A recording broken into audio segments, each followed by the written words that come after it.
Muito bom dia a todos os que, mais uma vez, me honram com sua presença aqui nesta nossa série de leitura, comentários e glosas dos registros sobre registros. Cumprimento os aqui presentes e aqueles que nos assistem tão generosamente pela rede informática. Minha saudação também ao reitor da Uniregistral, Dr. Francisco Raimundo, a quem se deve o patrocínio destas nossas reuniões. Como sabem, os textos dos registros sobre registros são publicados previamente pela Uniregistral. Lá existe também inscrições gratuitas para a educação continuada, com que podem ter acesso persistente para as aulas já proferidas e para aquelas que, Deus mediante, serão ainda proferidas. Nós, como sempre fazemos, vamos sortear hoje 2 livros, mas eu quero antecipar a indicação desses livros para o sorteio com 2 cumprimentos a aniversariantes desta data. Ao prezado amigo e juiz, o Dr. Alberto Gentil, e também a registradora Margarete Maia, que hoje pela manhã me comunicou que estará aqui entre nós. Ainda não chegou, mas deve chegar a qualquer momento aqui. Em todo caso, ficam assinalados os meus votos de um feliz aniversário. Os livros hoje a sortear-se, o primeiro é este, de Mortimer Adler, Como Falar, Como Ouvir. A capa é um paradoxo, eu me permito dizer isto, porque é o homem que está falando e a mulher que está ouvindo. Isto não é da praxe, desculpem dizer, não é da praxe habitual. Muito bem. Será sorteado para aqueles que, durante a nossa exposição, compartilharem publicamente a explanação que estamos fazendo. Como Falar, Como Ouvir, do filósofo de origem israelense, mas um pensador tomista, Mortimer Adler. E o segundo livro a sortear-se para todos aqueles que estão inscritos na base da educação à distância da Uniregistral, a inscrição é gratuita, mais os aqui presentes. E qual era a condição, doutora Graziella? Que tenham assistido pelo menos uma aula. Que tenham assistido pelo menos uma aula das 46 até agora proferidas, 45, a de hoje, 46. É esta obra magnífica do nosso Carlos Noguet, Suma Gramatical da Língua Portuguesa, que já está na segunda edição que se esgotou. Isso é uma obra que se exaure com inteira justiça, sabe? É porque merece. Realmente o Noguet é um pensador que aqui vale a pena prestar-se muita atenção. Muito bem, vamos então para a aula número 46, mas eu queria aqui mais uma vez agradecer a competência do nosso setor administrativo e do nosso setor técnico.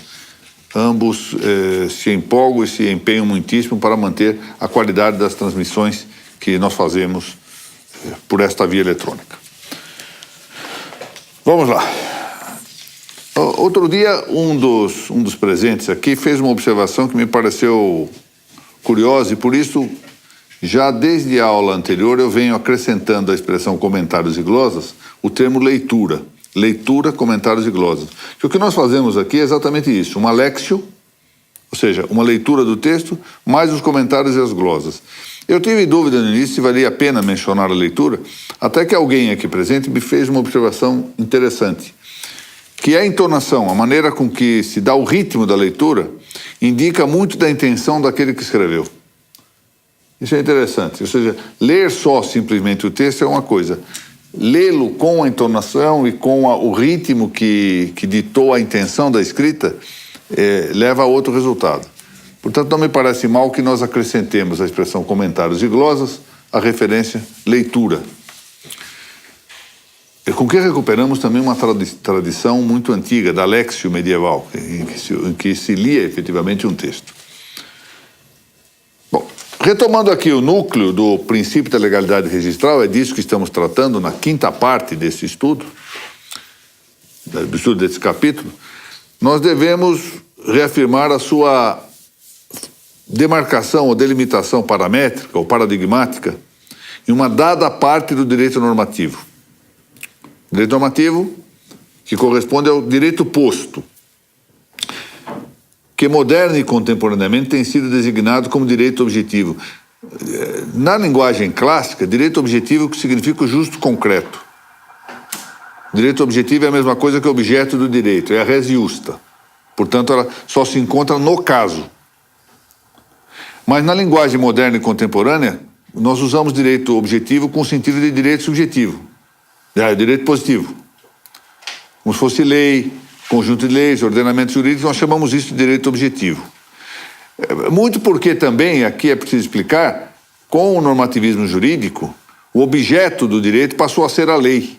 Então, há um sentido, há uma lógica interna nessa referência a direito objetivo correspondendo ao direito posto. Mas não é a linguagem clássica. Na linguagem clássica, direito objetivo significa a res iusta, ou a coisa justa. Não é possível a concessão de segurança jurídica sem direito posto. Isto costuma causar um certo estrépito entre alguns jusnaturalistas idealistas ou intuicionistas. Existe um gênero de jusnaturalismo que é o do jusnaturalista idealista, o que intui o direito natural, o que pretende intuir o direito natural, e que entende que tudo é possível, é uma espécie de subjetivismo ou de ativismo jurídico, se quiser, de situacionismo jurídico, em que se pretende solucionar problemas e casos a partir de uma suposta intuição de valores. Ora, não é possível uma segurança jurídica, volto a dizer, sem direito posto. E essa afirmação, que eu faço aqui com todas as letras, parte de alguém que, como eu, é jusnaturalista. Portanto, não tem nada de positivismo nessa afirmação. Não pode haver segurança fora do direito posto. É o direito posto que cria segurança. Vou dar-vos um exemplo. No processo, tomemos o processo. A citação para a defesa é indicação do direito natural. Nós precisamos citar alguém para defender-se. Não é justo, independentemente do sistema jurídico que se queira adotar, que alguém seja condenado sem possibilidade de exercer a sua defesa. Isto é uma afirmação de direito natural. Bom, mas qual o prazo que alguém tem para exercer sua defesa? Este prazo é determinativo, ou seja, exige que se indique no direito posto. E é isso que dá segurança jurídica, saber que no prazo de 15 dias alguém tem o tempo necessário para sua defesa. Se nós não tivéssemos isto, se esse prazo fosse completamente livre, não seria possível realizar-se. Se não houvesse uma fixação de um prazo, seja por uma ordem judicial, seja na lei, seja no costume, não haveria segurança jurídica. Qualquer de nós aqui que recebesse, neste momento, a citação de um oficial de justiça para defender-se, não saberia se teria 1 minuto, 2 segundos, 1 ano, ou seja, não teria segurança de orientação. Daí a relevância de afirmar-se, e eu faço aqui com todas as letras, de que não é possível ter-se segurança jurídica sem o direito posto, sem a lei. Há um engano muito grande em imaginar que o direito natural dispensa a lei positiva. Isto não é verdade. Direito natural não é uma via situacionista ou ativista para anarquizar com o direito. Bem ao contrário. O naturalismo clássico tem como uma de suas exigências indispensáveis a existência da lei positiva. Bom, podemos referir este parâmetro ou paradigma, ou seja, do direito posto, ou seja, de uma parcela do direito posto, na parte especificada dentro do âmbito do ordenamento jurídico, com especialização segundo 3 critérios, a meu ver: a matéria, o lugar e o tempo. Ou seja, o núcleo a que deve referir-se o princípio da legalidade registral é uma parcela da ordem jurídica, do ordenamento jurídico. Esta parcela pode ser examinada ou caracterizada segundo uma especificação de matéria, de lugar e de tempo. É muito ampla a demarcação pelo aspecto material, ou seja, por tudo quanto interesse ao registro. Eu já mencionei este fato, é interessante. A professora Mireille Delmas-Marty, professora da Universidade de Paris, falando do direito penal na França, diz que seria impossível a um jurista francês especializado no direito penal da França acompanhar o ritmo das mudanças legislativas. De maneira que, segundo ela, não há nenhum jurista na França, especializado em direito penal, que consiga saber quais são todas as normas penais existentes na França. Se nós estamos falando da França e do direito penal, vocês imaginem, no caso brasileiro do registro de imóveis, em que interessa ao registro de imóveis o direito civil, o direito empresarial, o direito constitucional, o direito tributário, o direito administrativo, e vai por aí para o direito ambiental, tributário, direito penal. Pois é. Então, a demarcação seria praticamente impossível. É uma tarefa da qual nos devemos, de certa forma, desenganar. É aqui que podemos, mais uma vez, invocar a tabuleta lá, à frente da porta do inferno de Dante. Lasciatio speranza voi che entrate. Ou seja, vamos deixar realmente a esperança de conseguir demarcar exatamente a matéria de direito posto que interessa ao registro. Praticamente tudo. É mais simples a delimitação no tempo, que corresponde à vigência e às situações de extra-atividade das leis. E, igualmente, a delimitação no lugar, a cujo propósito não se suponha haja sempre de restringir-se à legalidade registral à normatividade interna. Por exemplo, nós temos de pensar, no caso da Europa, na União Europeia, nas normas da União Europeia, que se aplicam às legislações internas. E no caso brasileiro, isso deve ser entendido também com a chamada supranacionalidade, os tratados, convenções, etc. E pode ser, é bem provável, que haja normas no âmbito do Mercosul que interfiram que tenham interesse registral. Atenda-se ainda ao fato de que o ordenamento jurídico é um derivado da ordem. Aliás, vou voltar um pouquinho. Pense no regime matrimonial, regime econômico matrimonial, para verificar o interesse da legislação estrangeira para o caso brasileiro. Eu me recordo aqui, no início da década de 90, quando eu era assessor, chefe da equipe de correições do desembargador Corregedor-Geral, saudoso Dino de Santos Garcia, meu querido amigo, quando surgiu um caso de casamento, salvo engano, na Romênia, nas primeiras 2 décadas do século XX. E era necessário averiguar qual o regime de bens vigente àquela altura na Romênia, para o casamento, para refletir aqui na situação registral brasileira. Portanto, vejam que o âmbito também de lugar não é tão simples, dizer, aplique-se a legislação brasileira, ponto e basta. Não é assim. Nós teremos questões de direito internacional, privado e público, a considerar. Portanto, um âmbito bastante vasto de considerações no plano também de lugar. Bom, prosseguindo, atenda-se ainda ao fato de que o ordenamento jurídico, como o próprio nome está a dizer, é um derivado da ordem, quase sempre advinda de uma autoridade visível, que tem uma estrutura sistêmica, na qual também podem integrar-se, eis o ponto, normas costumeiras.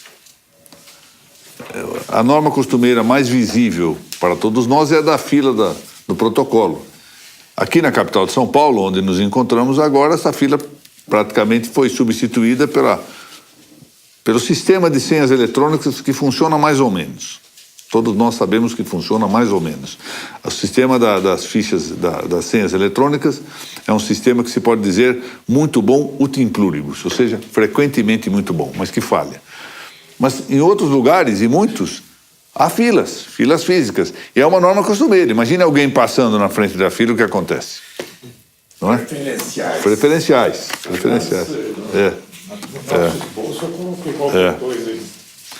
Daí que se aviste um tanto imprópria a dicção princípio da legalidade. Quando tal o caso, esse princípio admita a força normativa do costume. Então já não é propriamente legalidade. Legalidade diz respeito com a lei, texto escrito.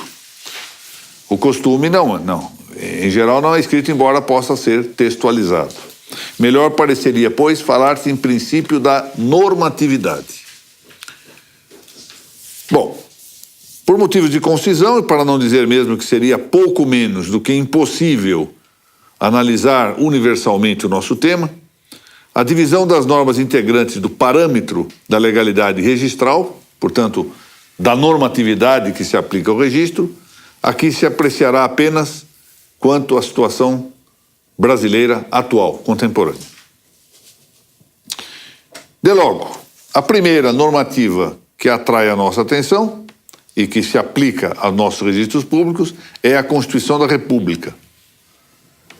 É dizer, a que foi promulgada em Assembleia Constituinte no dia 5 de outubro de 1988.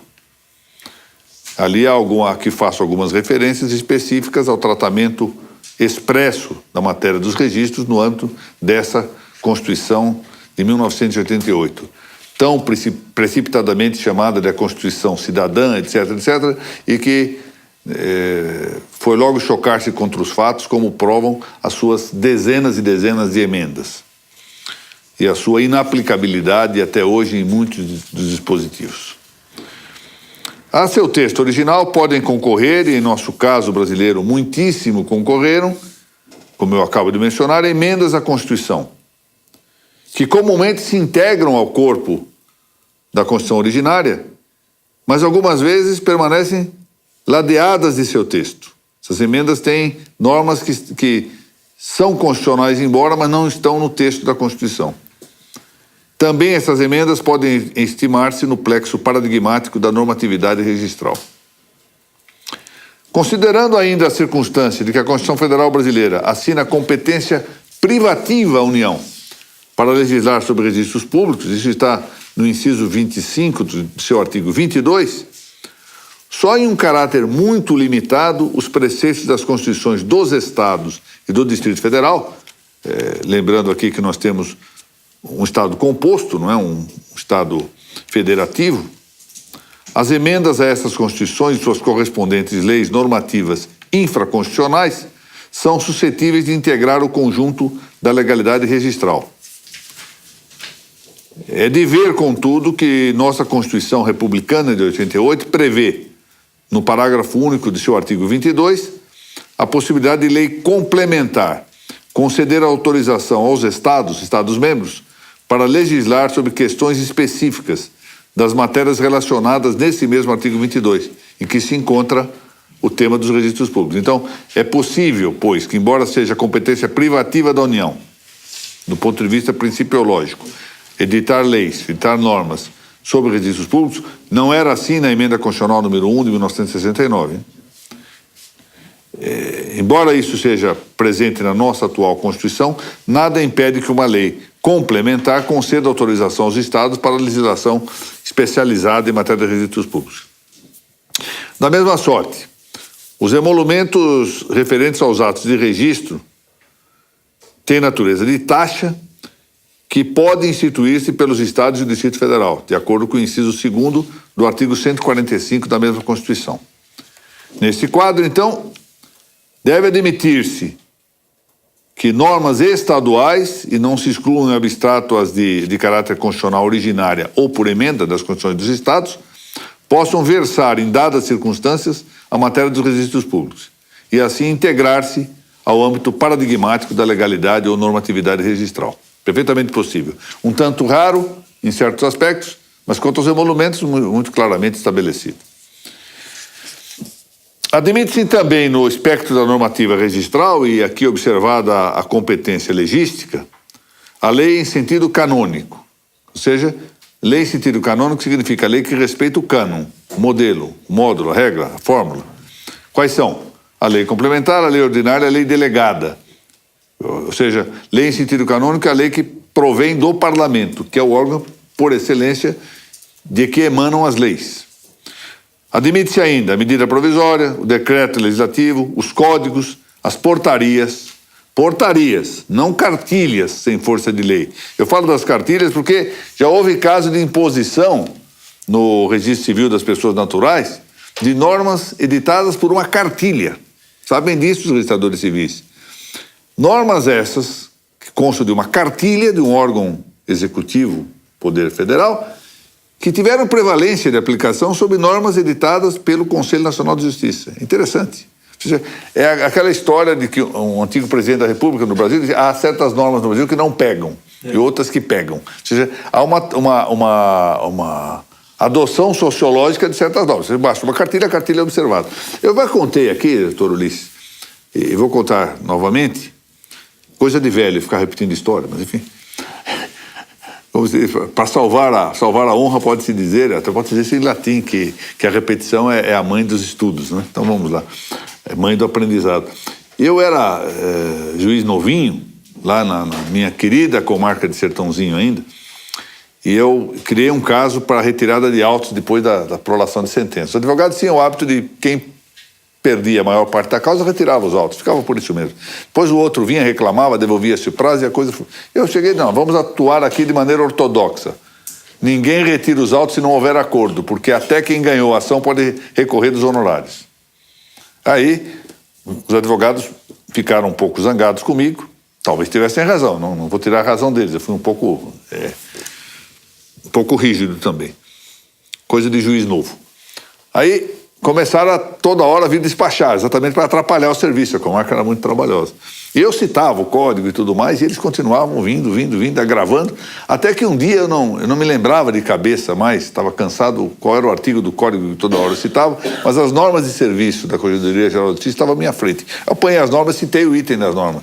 O advogado leu aquilo e disse, doutor, se o senhor me dissesse que estava nas normas de serviço, a gente já tinha parado de fazer petição há muito tempo. Ou seja, as normas que diziam a mesma coisa que o código valiam mais na prática do que o código. Então eu compreendo que esse é um problema sociológico e que muitas vezes é derivado também da hiperinflação normativa. Nós temos tantas leis, tantas normas em vigor no país, que certas normas apanham mais de perto e têm sanções mais claras, mais efetivas, mais rápidas, né? Vejam aí a propósito, a normativa da Receita Federal. Uma portaria da Receita Federal é mais temível, frequentemente, que uma norma da Constituição Federal.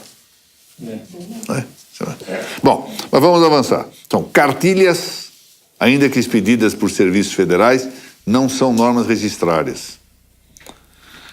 Outras, aqui começa o nosso problema maior. Normas técnicas expedidas pelo Poder Judiciário. Realmente o Poder Judiciário tem competência legal, ninguém arguiu ainda a incompetência, a eventual vício de incompatibilidade vertical da norma da Lei 8.935 com a Constituição Federal. E talvez não seja mesmo. Em todo caso, a previsão é para a expedição de normas técnicas só, pelo Poder Judiciário.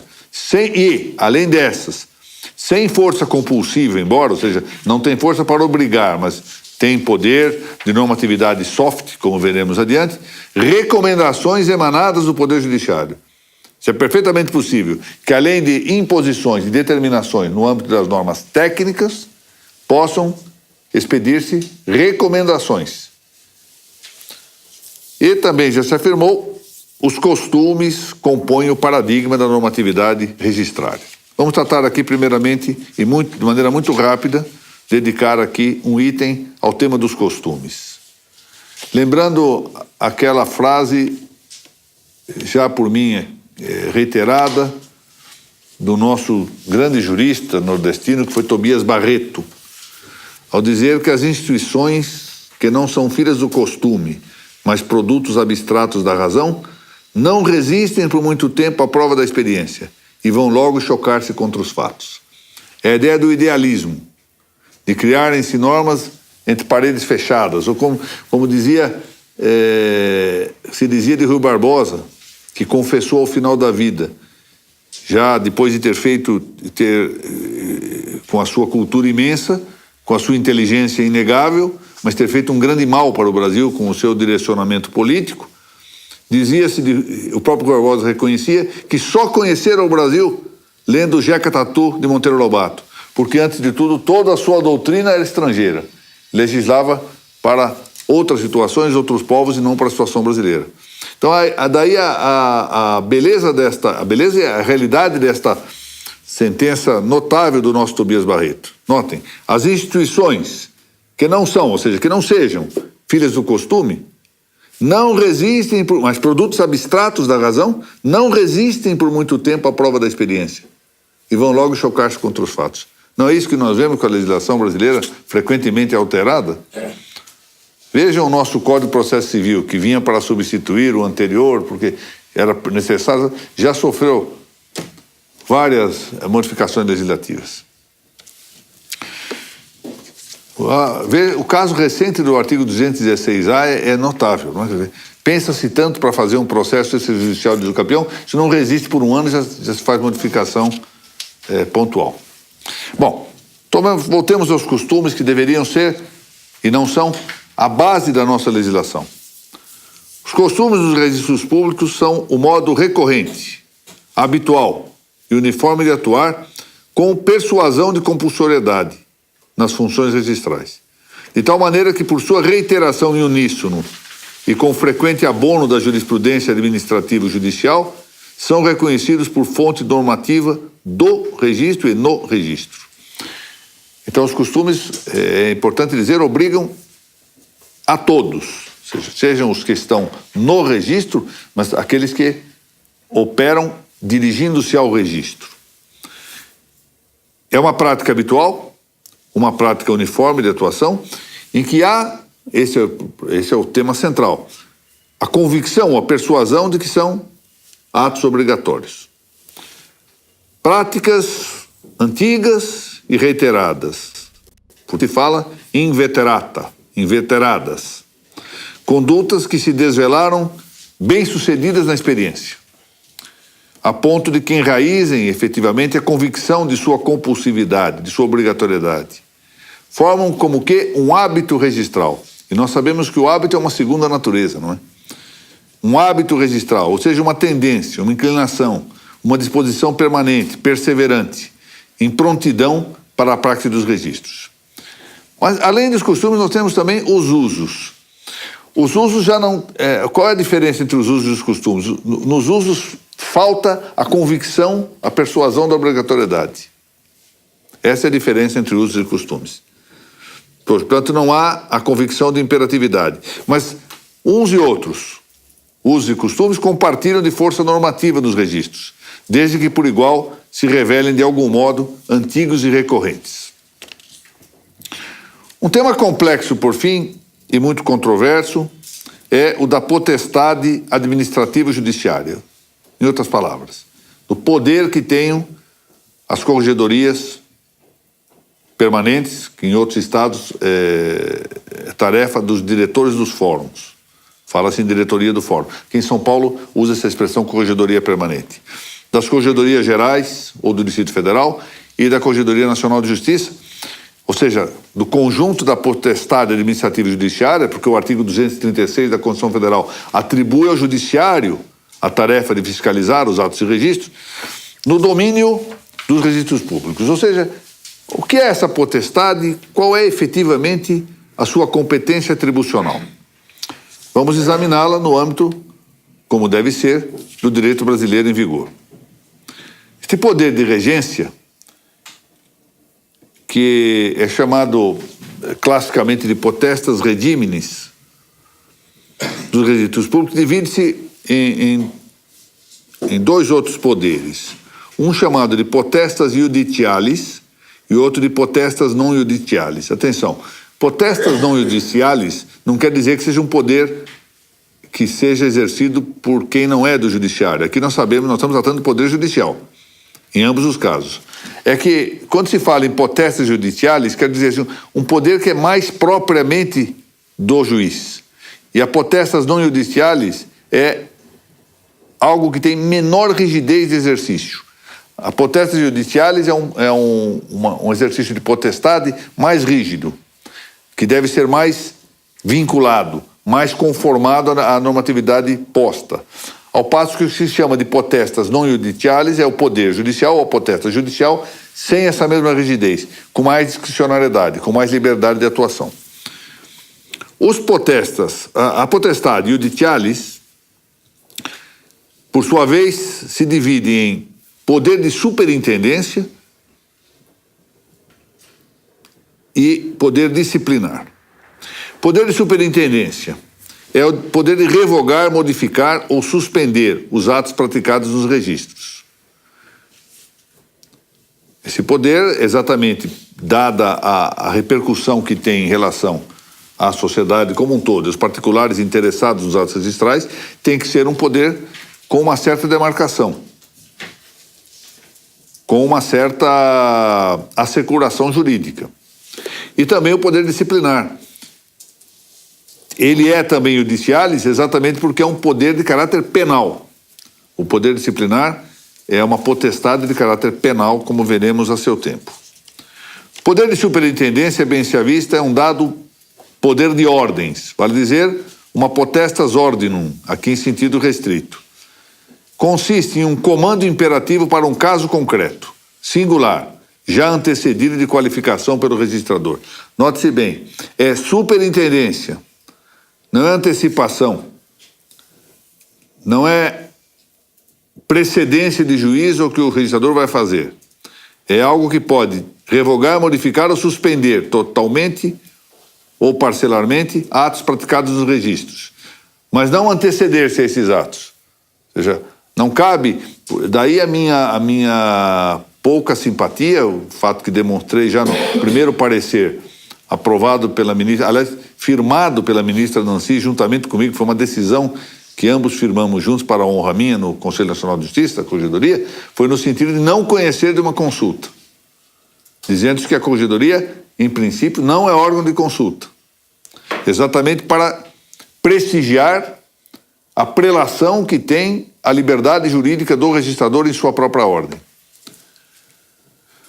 Exemplo característico do poder de superintendência no Brasil é o da apreciação e decisão dos processos de dúvida registral, em que a potestade judiciária, embora seja de ordem, só se exercita após o juízo de qualificação emitido pelo registrador e desde que o pretendente ao ato de registro proceda à instauração regular da instância da dúvida, ou seja, da instância dubitationis.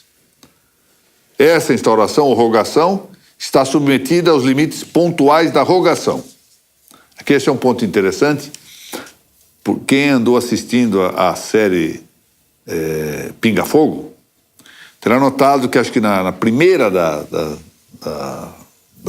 nossas apresentações, o doutor Narciso e eu entramos em divergência num ponto, a respeito da prejudicialidade da dúvida. O doutor Narciso acha que a dúvida não pode ser prejudicada. E eu sustentei o contrário, mas disse que eu reveria a questão para encontrar novos argumentos. E me pareceu ainda insisto no meu ponto de vista, como veremos aqui nesta passagem. Essa instauração está subordinada, a instauração da dúvida, está subordinada aos limites pontuais da rogação, seja quanto aos pleitos genérico e específico, seja quanto ao objeto do inconformismo. Notem bem. Por exemplo, Tício pleiteia expressamente que se averbe uma venda e compra. Se averbe uma venda e compra. Nota, ele quer que se averbe. Vocês dirão, por que ele quer que se averbe? Ou porque ele gosta da palavra averbação, ou porque vai pagar menos emolumentos, não importa, ele quer que se averbe. E isso impede que a potestas ordinum judicial, portanto, determine que o título se registre, porque ele quer que se averbe. Claro que, no dia a dia, uma pretensão desta pode ser só um equívoco de linguajar. Mas pode não ser.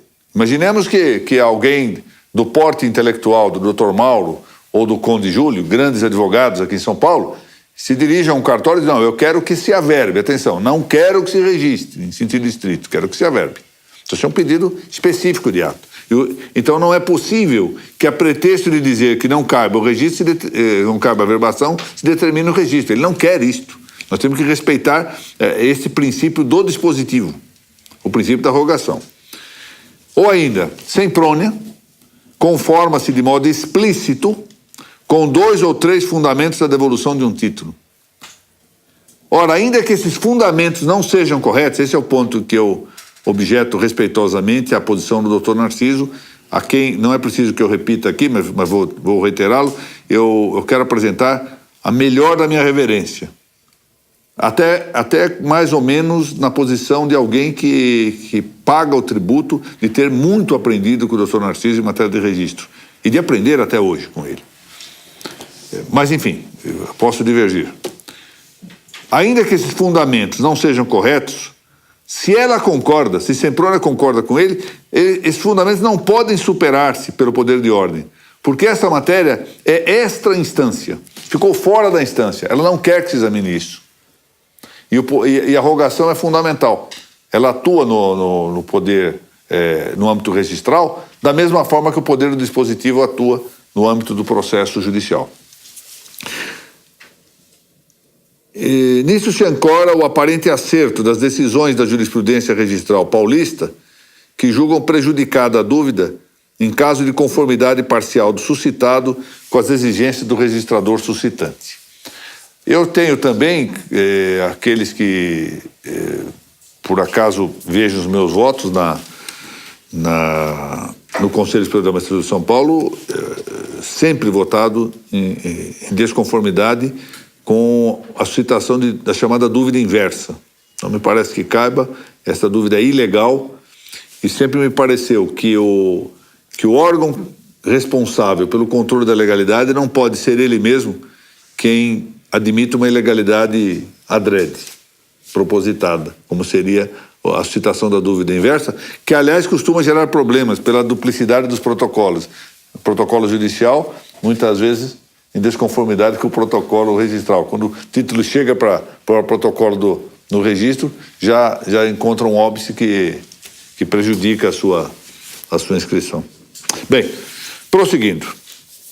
As potestades, até aqui, nós tratamos de uma das potestades judiciales, ou seja, da de superintendência. Deixamos de lado a disciplinar, que não parece que deva ser tratada neste momento. Já as potestades não judiciales dividem-se em poder de orientação, poder de instrução e poder de ordem também, mas aqui em uma acepção ampla, como veremos, distinta da acepção anterior que eu mencionei. Poder de orientação, também chamada de potestas recomendações, é a competência de diretivas ou de recomendações, regulativas soft. Por exemplo, o Conselho Nacional de Justiça, por sua Corregedoria Nacional, ao tempo da ministra, querida amiga, ministra Nancy Andrighi, editou uma recomendação para que os cartórios de registro civil mantivessem nas maternidades, nos hospitais, não nas maternidades, nos hospitais, um local e um serviço de atendimento para os casos de óbito. Lembra? Era uma recomendação. Cumpra-se podendo. É a vontade política do poder. Nós gostaríamos que fosse assim, mas se entenderem que não cabe, não vamos determinar. Poder de instrução. Potestas legis ferendi. Corresponde ao pouvoir d'instruction do direito francês. É uma potestade de previsões imperativas para situações gerais e abstratas. E um poder de ordem, aqui em acepção ampla, potestas ordinum amplior, ou potestas iussi, que é a competência para expedir comandos prévios em casos singulares, com substituição do exercício da competência originária. Atenção. Então vamos lá, vamos verificar. O poder de recomendação é perfeitamente possível, a meu ver, na legislação brasileira. Eu vou ler depois o texto, mas vou dar uma explicação prévia. A esse propósito, nós temos pouca doutrina exarada aqui pelos autores nacionais. Duas moças aqui conhecidas de muitos dos senhores, a Débora Nakamura de Roide e a Elaine de Freitas, que aliás foi coautora de livros com alguns dos senhores aqui, escreveram um trabalho muito interessante sobre, um artigo bem pequeno, mas muito bem feito, sobre o conceito de recomendação. Isso foi publicado no livro relativo aos atos normativos expedidos pela ministra Nancy Andrighi. Está muito bem feito esse trabalho delas. Elas ali se baseiam no pensamento de Paulo Otero, que é um grande, talvez provavelmente hoje está entre os maiores administrativistas e constitucionalistas portugueses, professor em Lisboa. E dão-nos conceitos muito precisos, as duas, sobre a ideia de recomendação. A recomendação é isso: olha, recomendo que façam deste modo, sugiro que façam assim, mas eu não punirei se não fizerem assim, porque eu não estou impondo caráter obrigatório. Ora porque não tenho competência, pode ser, ora porque não convém essa imposição dada a variedade das circunstâncias. Eu certa vez comentei isto, e acho que recentemente voltei a falar, dando um exemplo. Vamos imaginar aqui que o cartório do Dr. Valdecir, que nos honra sempre muito aqui com a sua presença, é uma alegria para nós, esteja com um problema de atraso nas certidões. Ele não está, é bom deixar claro, isso é uma hipótese contrária ao fato, por assim dizer. Esteja lá com problema de atraso nas certidões. O corregedor permanente é avisado do fato, vai lá e verifica: Dr. Valdecir, o senhor está atrasado nas certidões, mas veja, o senhor mantém 10 servidores cuidando aqui da organização do livro 2, enquanto as certidões têm 2 servidores. Então, eu recomendo que o senhor passe 3 ou 4 servidores de um setor para outro. Uma recomendação. Por que ele só pode recomendar? Porque a responsabilidade pela gestão administrativa e financeira do cartório é exclusiva do registrador. Não pode o Poder Judiciário intervir para determinar que ele haja deste modo. Então, ele recomenda. Bom, recomenda significa que ele pode ou não fazer. Mas vejam, aí é o risco da recomendação, que é uma diretriz de caráter político. Se ele faz isto e não dá certo, cumpriu com a vontade do Poder Judiciário e não deu certo, vai ter que tomar outras medidas. Se ele não toma essa medida, mas corrige o problema do prazo, tortur quaestio. Mas o problema se põe se ele não toma essa medida e o atraso persiste. Porque então, o Poder Judiciário pode, olha, eu recomendei a adoção de medidas para resolver o seu problema, que era o atraso de certidões. Não resolveu o problema, agora, pelo atraso da certidão, não é por não cumprir a recomendação, mas pelo atraso na certidão, o senhor vai responder. Então, a recomendação não é isenta de algum risco, mas é a recomendação, normatividade soft, como se diz. Segundo é o poder de instrução, que é o poder de previsões imperativas para situações gerais e abstratas.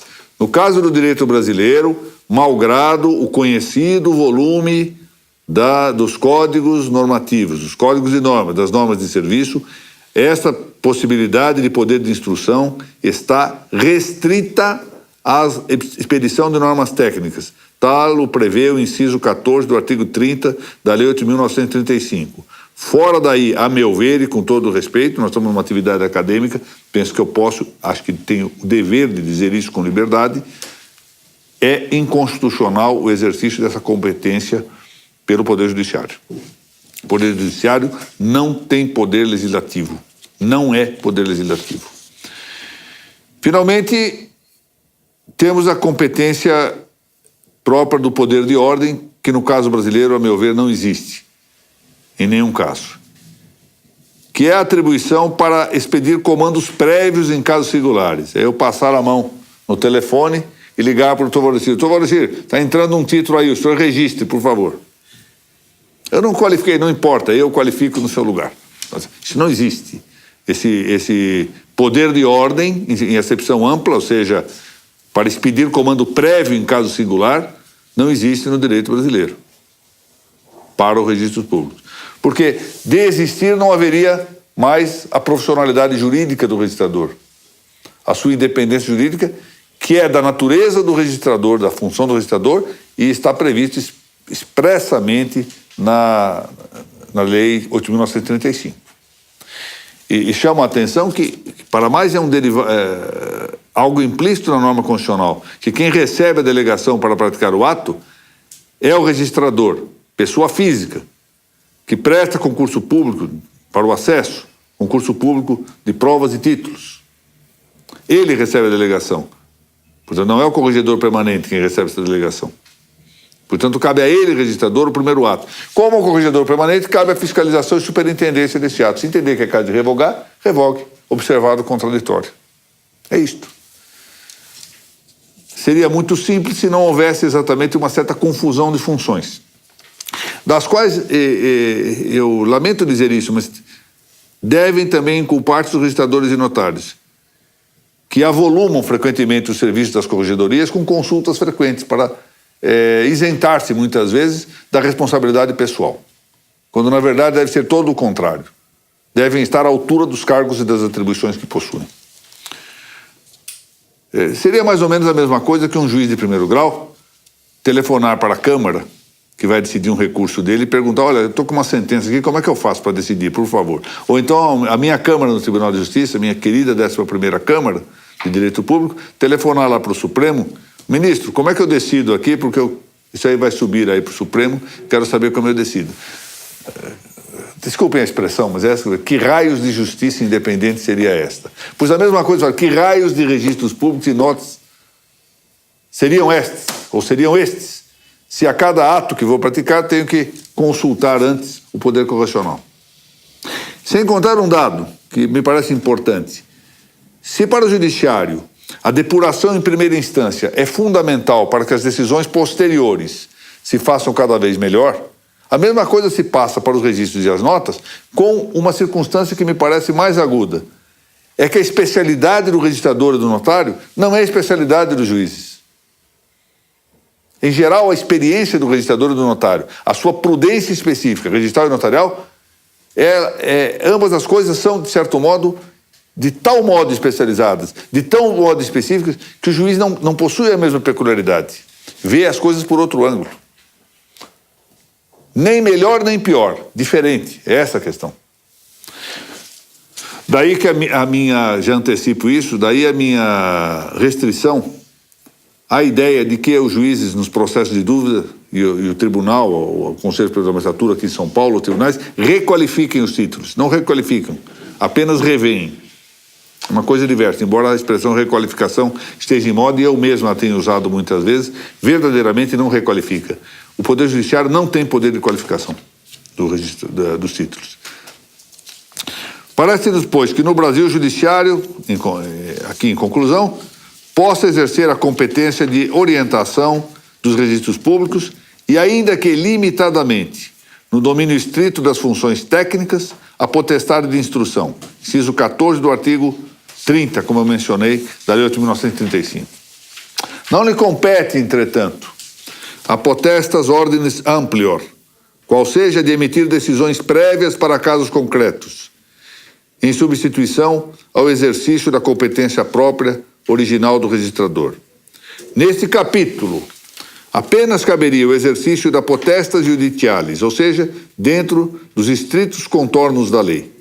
Equivale a dizer, a competência de revogar, modificar ou suspender os atos registrais após a qualificação registral originária, só depois dela.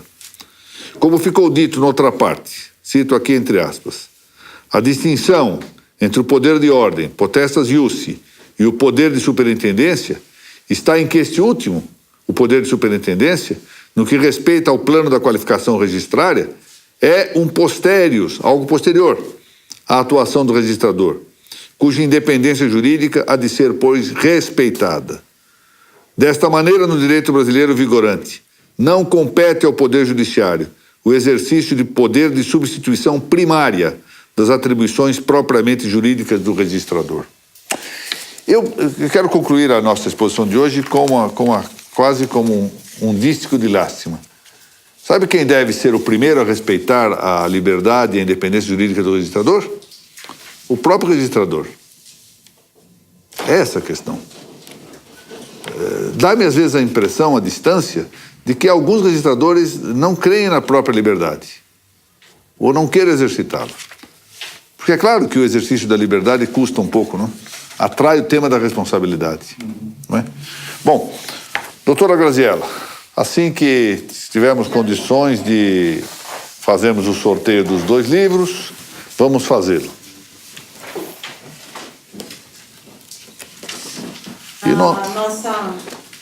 Nossa quantidade de alunos aumentou, está quase a nossa meta. De 400? Ontem, 395 nós estamos. Porque ontem o Dr. Gersé me ligou. Sim. E me pediu para inscrever todos os funcionários do cartório. Então eu vou fazer uma coisa. Tá bom, vamos fazer o seguinte. Primeiro eu quero agradecer ao Dr. Gersé Rodrigues da Silva, grande registrador de registro de imóveis aqui do segundo instituição aqui em São Paulo, que é meu amigo há 30 e tantos anos, e homem muito sério, muito dedicado, a quem eu agradeço. Mas, ao mesmo tempo, cobrar os doutores Fernando Palavitini, Fátima Ranaldo, Bernadette Leonero, Thaís Morcelli, Castelo Branco, porque esse é o pessoal que dizia que em 3 dias nós teríamos chegado à meta de 400. Chegamos a 395, graças ao doutor Gersé. Mas fazendo um parêntese agora, eu quero saudar a chegada aqui da doutora Margarete Maia. Muito bem. Que estava aqui a sala ao lado, ouvindo a nossa aula. Cumprimentá-la publicamente, já o fiz ao início da nossa exposição, pelo aniversário. E dizer que a sua presença aqui entre nós é um motivo de muita honra e muito júbilo. Muito obrigado. Vamos ao sorteio do Como Falar e Como Ouvir, com esta paradoxal capa em que o homem fala e a mulher ouve. Do Mortimer Adler. Então aí foram 28 somando os daqui. Hoje Sim. foi ruim de compartilhamento, tá? Tomara que alguém legal ganhe. Número 5, vamos ver. Número 5, Selene Batista. Selene Batista, meus parabéns. Deve gostar muito desse livro. O Mortimer Adler é um pensador muito claro e escreve de maneira muito fácil. Vale a pena ver. Meus parabéns. E agora vamos ao sorteio da Suma Gramatical da Língua Portuguesa, do professor Carlos Noguet, que, aliás, aproveito para dizer, prepara um curso de uma pretensão temporal extraordinária. 5 anos de curso. Com uma aula semanal, às quintas-feiras, mas podendo, quem quiser assistir o curso, ir à base e assistir em qualquer momento. E com um preço que é algo inacreditável. Não chega a ser preço de R$12 por aula. E se fizer a assinatura anual, pagamento anual, isso cai ainda mais baixo ainda. Uma coisa impressionante. Partindo da competência reconhecida intelectual e cultural desse grande professor. Acho que valerá a pena de futuro vermos. Então, na próxima semana eu trarei é um curso de filosofia, de grande importância. Ele vai examinar, além disso, uma série de livros que ele vai comentar. Eu estou curioso para dizer que, na verdade, eu estou temeroso, porque ele diz que vai examinar 2 das minhas obras. Isso me deixa um pouco temeroso, mas, enfim, paciência. Quem escreve está sujeito a estas coisas. Vamos lá. Suma Gramatical do... 119 alunos que assistiram pelo menos uma aula. Tá? Então agora a gente já vai aumentar essa meta. Tá certo. Nossa, foi o 5 de novo. Parece o 5 hoje é o número. Não, é a outra, desculpa. 5, Marcos Amaral. Doutor Marcos Amaral. Marcos Amaral? Do Paraná. Do Paraná. Muito bem. Estado do Paraná, onde pontifica o grande José Eduardo de Moraes, grande registrador lá, paranaense. Muito bem, agradeço mais uma vez a presença de todos, aqueles que nos acompanharam pela rede informática. Parabenizo reiteradamente a doutora Margarete Maia, o doutor Alberto Gentil. Peço licença para saudar particularmente e com alegria o comparecimento do doutor Ulisses da Silva e envio minhas homenagens ao reitor da Uniregistral, da Universidade do Registro, doutor Francisco Raimundo. Nos vemos, se Deus permitir, na próxima semana. Muito obrigado.